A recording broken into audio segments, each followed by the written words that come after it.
Scott Frost's whirlwind month as coach for both UCF and Nebraska mercifully ending with Peach Bowl.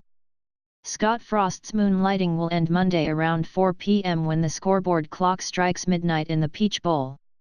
For the past month, Frost's day job has been coach of the number 12 University of Central Florida football team, scheming to beat number 7 Auburn. By night, he has been the coach of Nebraska, recruiting and planning how to get the once lordly Cornhuskers back on the rails. Frost has decamped in 7 states and 4 time zones and changed between 2 sets of attire, black and gold for the UCF Knights and red and white for the Cornhuskers. Frost's trek and amicable, seamless partnership between the two schools has turned upside down, for a month at least, the view of today's multi-billion-dollar college football industry, in which give me more coaches, agents, administrators, television executives and concessionaires all seem determined to get a fan's last dollar.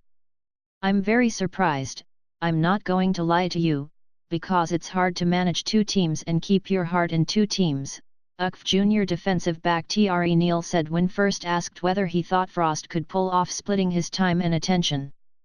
The bond he had with us is special. 2 hours after Frost and UCF won the American Athletic Conference Championship game December 2 to go 12-0, it was announced he would be the coach at his alma mater, Nebraska, which he quarterbacked to a share of the national championship in 1997.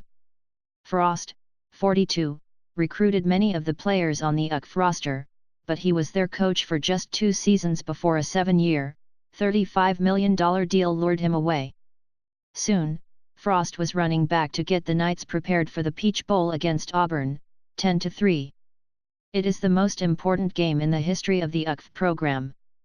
Frost and his assistant coaches, all of whom are moving with him to Nebraska, did not miss a UCF Bowl practice. It's been pretty amazing what he's been able to do, linebacker Pat Jasinski said. Other coaches get up and leave, but to have these guys there for bowl prep every step of the way was pretty amazing. We knew they were flying back after recruiting and going to sleep at 3 a.m. and then be at the practice early in the morning. Some of them looked a little rough, but there was no letdown at practice. It was the same energy. It was hard to tell they were coming off a couple of hours of sleep. They were still getting after it. Gerard Lambrecht, Frost's director of football operations, who has known the coach since they were teenagers in Wood River, Nebraska, lost track of the up and downs Frost had in airplanes. This was the first year high school players could sign with colleges in December instead of February, and there was no time to lose if the Cornhuskers were going to salvage a recruiting class. There was one particularly grueling 24 hours spanning December 12th to 13th.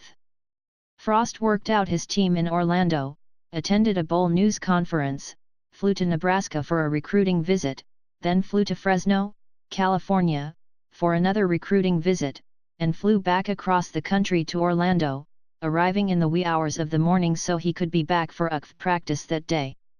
Frost walked out onto the practice field that morning and vomited.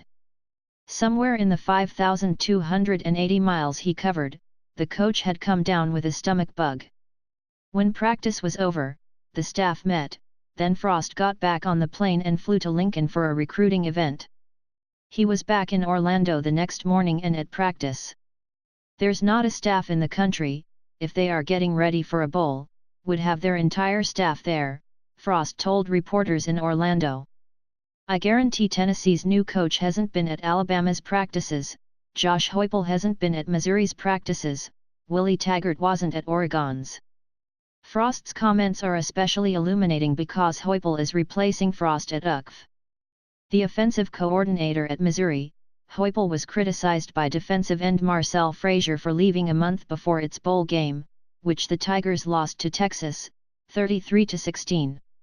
I don't think this team will hold that against him, senior defensive lineman Jamius Pittman said. This is a family. Nothing is going to change about that. Frost walked into a Peach Bowl news conference Sunday morning, his right hand gripping a cup of coffee, a standard appendage the past month. The bags under his eyes were visible 25 feet away. It will be bittersweet tomorrow, Frost said of his farewell game. This certainly isn't an ideal situation for the players or for me or for my staff, but we all care about each other, and I don't know what the alternative would have been. We tried to make every decision in a way that we were doing the right thing, not the selfish thing, not the thing that was easiest for us, but what the right thing was. Maybe this melodrama would not have happened if UCF was 11-1 and headed to a lesser bowl instead of trying to remain the only undefeated team in FBS. Frost might have left the game to his assistants and jumped full-time into Nebraska. But his players find that hard to believe. His love for us hasn't wavered, Neil said. There were some legal details to be worked out before Frost could stay with UCF. Frost and his staff would have 51% of their salaries paid by UCF and 49% paid by Nebraska for the month. And if Frost were accidentally to get plowed into the turf on the sideline and suffer an injury, he would be on UCF's medical plan. No one mentioned whether the cast would be Nebraska red and white or UCF black and gold, but considering the bipartisanship of the month, it would be fitting if Frost's cast were a mix of all four colors.